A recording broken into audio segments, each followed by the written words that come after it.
Okay, magandang umaga po sa ating lahat. Tayo po ay maawit ng himno, papuri at pagsamba, titled na My Hope is Built on Nothing Less.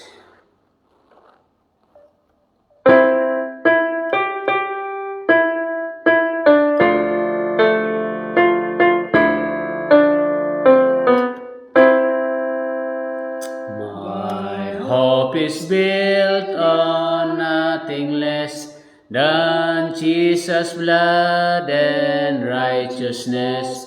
I dare not trust the sweetest frame, but only trust in Jesus' name. On Christ the solid rock I stand, all other ground is sinking sand. All other ground is sinking sand. When darkness seemed to hide his face, now rest his eyes unchanging grace. In every height a stormy gale, my anchor holds in the bay. On Christ the solid rock I stand, all other ground is sinking sand. All other ground is sinking sand. His oath, his covenant, his flood, support me in a whelming flood. When all around my soul gives way, so he then is all my hope and stay. On Christ the solid rock I stand, all other ground is sinking sand. All other ground is sinking sand. When he shall come with trumpet sound, oh, may I then in him be found, dressed in his righteousness alone, faultless to stand before the throne. On Christ the solid rock I stand, all other ground is sinking sand. All other ground is sinking sand. Amen. Ang text natin sa umagang ito ay tagpuan po sa Mark chapter 9 verse 14 to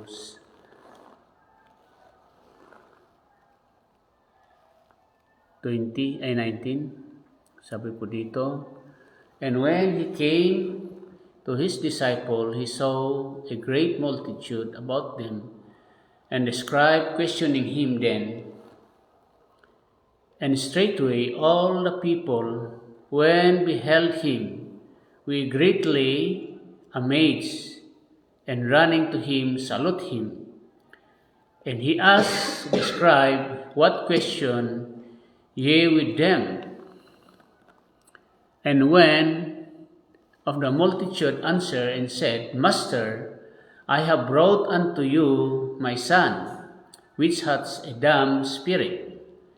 And whosoever he take him, he teareth him and foam, and gnash with his teeth, and pin away, and spake to the disciple that they should cast him out, and they cannot.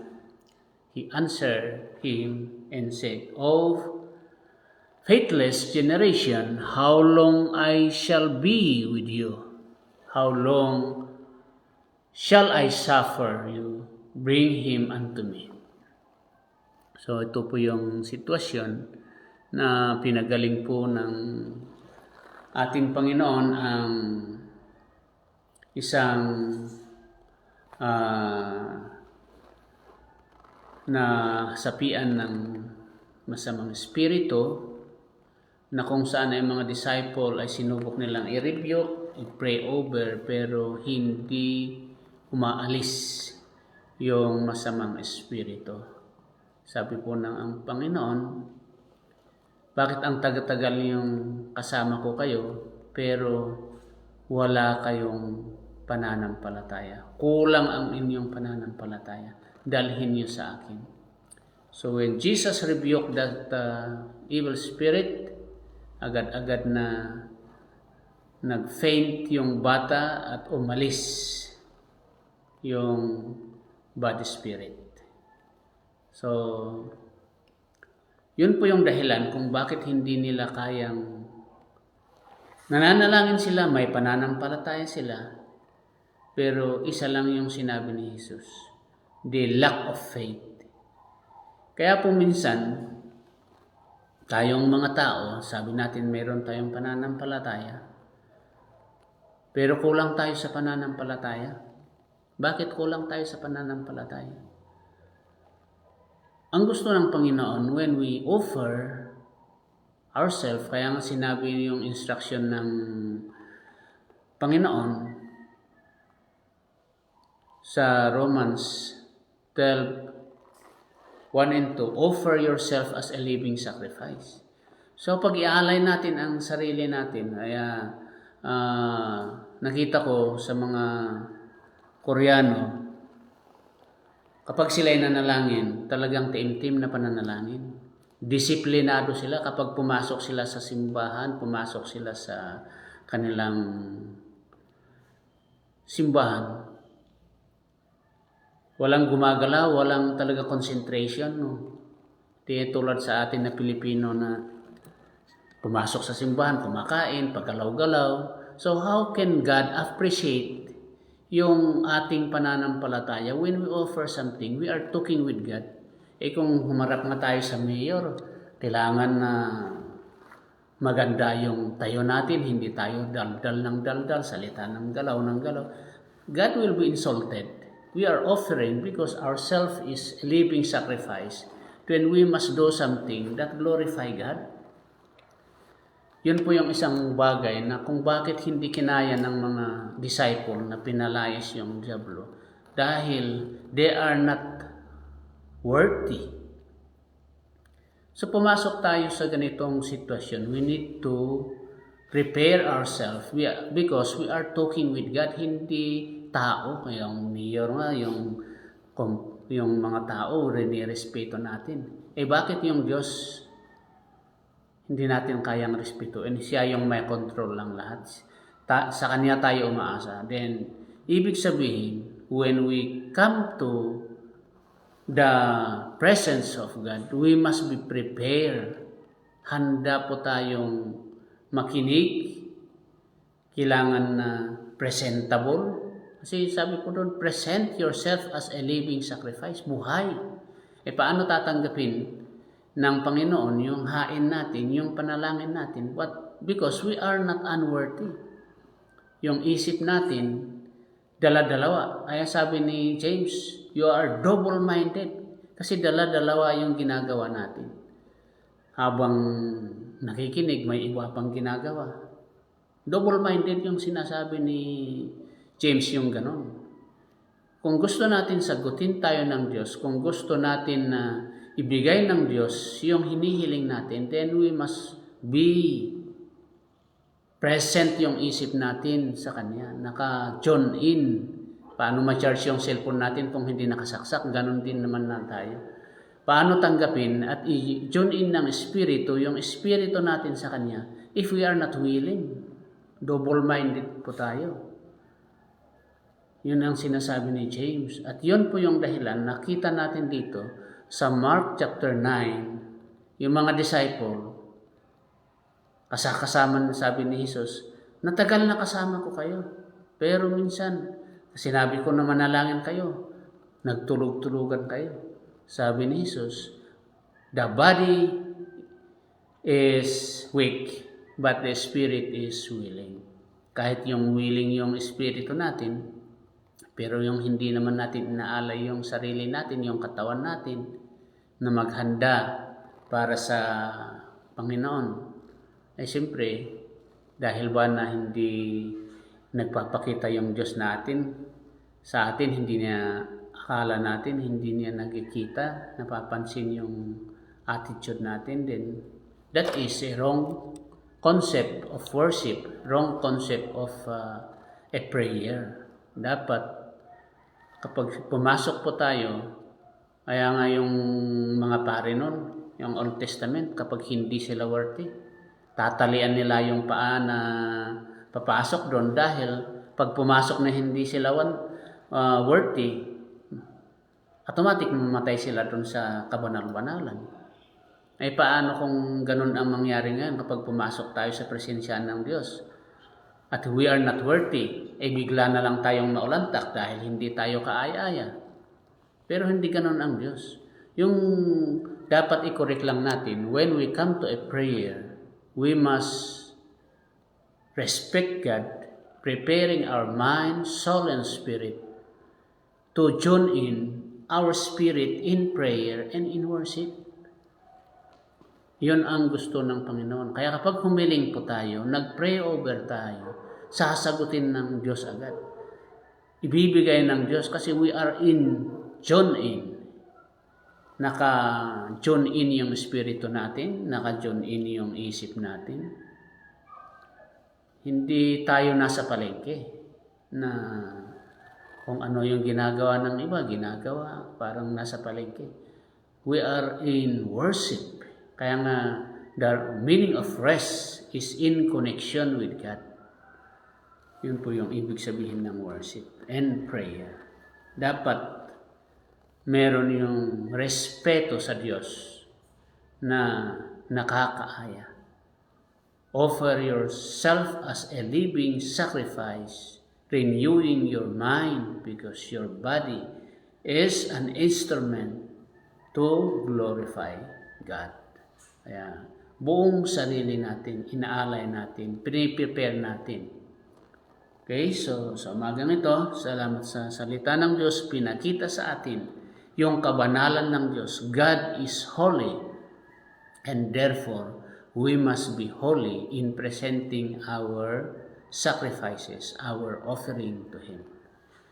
Manalangin po tayo. Panginoon Jesus, salamat po sa biyaya na pinagkaloob mo sa amin.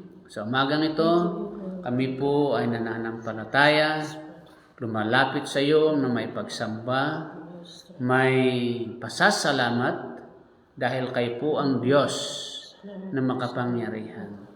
Tawarin mo kami, linisin mo kami sa lahat po ng anyo na aming pagkukulang upang kami po ay maging karapat-dapat sa umagang ito. Tanggalin mo yung mga tanikala sa aming sarili, sa aming isip, sa aming mga salita, sa aming mga gawa upang kami po ay maging kaaya-aya sa harapan mo. Salamat, Panginoon, sa biyaya na pinagkaloob mo dahil andito kami na naman, Panginoon, nakaharap sa piling mo na kayo po ang Diyos na makapangyarihan. Restored our spirit, renewed our mind, renewed our worship. Lord, we thank you for you are good enough to provide our daily needs. Ay salamat, Panginoon, sa biyaya na pinagkaloob mo sa araw nito. Patuloy yung kaming ipuin at pagalingin sa aming mga kalagayan. At sa umagang ito, dalangin namin, patuloy namin pray ang asawa ni Ate Vicky, si Amer Ruiz. Sa umagang ito, tinudulog namin sa inyo, Panginoon, na hipuin at pagalingin ang kaniyang karamdaman ng angioplasty sa pangalan ni Jesus. Lord, we thank you for the privilege that you have given us. Dalangin din namin, Panginoon, ang mga nasa hospital, may mga cancer na pinagpe-pray namin. Lord, I pray na kayo po ang magpagaling sa kanila si Violeta Belinos Sanchez for yung cancer na kaniyang kalagayan.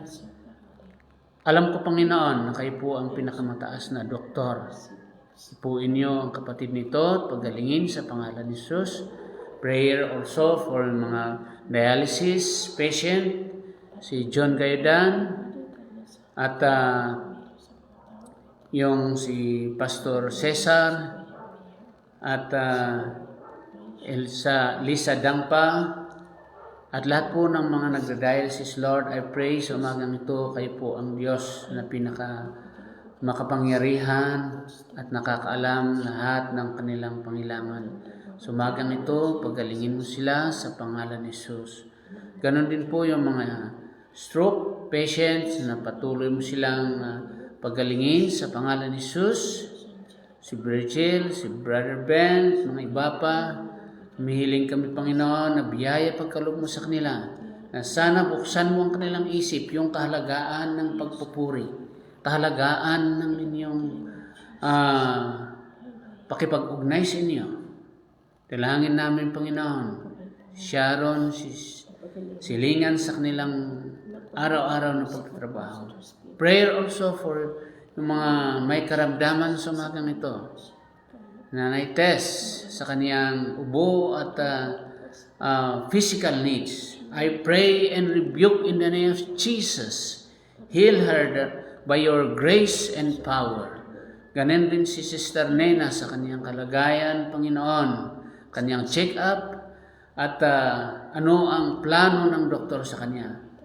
Hiling ko, Panginoon, na kayo po ang manguna sa pamagitan ng iyong biyaya at pagkaloob. Praying also for Charmaine sa kaniyang exam this month. Lord, I pray na kayo po ang magbigay sa kanya ng wisdom.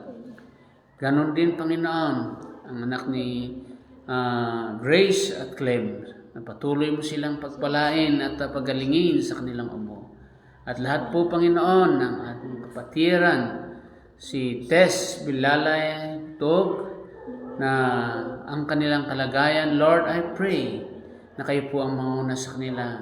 Si Daniel at si Danny, Lord, I pray na kayo po ang magtrabaho sa kanilang buhay. Dalangin ko, Panginoon, ang mga nasa probinsya, Lord, na kayo po ang manguna sa kanila, na hipuin mo sila sa kanilang karamdaman. Praying also for our local churches sa Manila, Pastor Juan sa Malakas, ganon din po, Panginoon, sa veterans kay Pastor Ben, sa Tubo Church kay Pastor Abraham, si Brother at Pastor Ed Bagyo, patuloy mo silang gamitin sa kanilang kawalhatian. Si Pastor Joel sa Olongapo, kayong mangunak sa kanila, gamitin sila sa kanilang iglesia, Panginoon. Ganon din, Panginoon, I pray sa Tali Church, Pastor Jimmy, sa Pinggan, sa mga matatanda na hindi na makalapit sa iyo dahil sa kanilang katandaan, si Nanang Miranda Namoro, si Kopis Samgay. Lord, I pray that touch them by your grace. At ng Namoro family, Lord, I thank you for your faithfulness in them. Sa Masiil-Siil Church, sa buhay ni Pastor and Pastor Alia sa kanilang simbahan, Lord. Pastor Stone, Lord, help them, O God, to establish their local church. Ganon din, Panginoon, dito sa Baguio, Lord, I pray that bring more souls. Ay po ang manguna na sana bago matapos ang taon nito, 2025, na may kaluluwa pang mga iba na lalapit sa inyo. Praying for all our friends and relatives. Praying for Ate Marilyn sa kaniyang mga pamilya, Brinson, Calion family, and children, Lord. Salamat, Panginoon, sa biyaya na lagi mong pinagkaloob sa amin, na patuloy mo kaming hipuin, praying for our children, protection and guidance sa kanilang buhay spiritual. Si Janine, Angel, si John Mark, si Deborah sa kanilang training and work sa araw-araw. Praying for sa kanilang trabaho, Panginoon. Si Janet Cervantes, bless them and their children. Mercy, Reading Post, continue to bless them and guide them, Lord, in their daily life. Sa lahat po na nakikinig sa umagang ito, I pray in the name of Jesus to touch them and heal them sa kanilang kahilingan. Alam mo po, bago kami humiling sa inyo, Panginoon, ay alam niyo na ang aming panghilangan. Kaya sa umagang ito, salamat, Panginoon, na kayo po ang Diyos na aming pinaglilingkuran. Si Jonilda, dalangin ko na ipuin mo sila, si Mario, si Marilisa, si Michelle sa kanilang buhay, si Brother Delphine, Palayog at kanilang pamilya, at si Ate Julia Biasi. Lord, I pray that heal them and touch them by your grace. Salamat sa umagang ito at ang pinagkaloob mo sa amin na laging patuloy po kayo na nakikinig sa aming mga dalangin. Sambain ka at purihin ka dahil alam po namin na kayo po ay nakikinig sa aming panalangin. I pray, Lord, that continue to bless us, O Lord, this day. Protect us by your grace. Heal us by your power because we believe that you are in control. Salamat, Panginoon, dahil ito ang dalangin namin sa pangalan ni Jesus. Amen. Amen.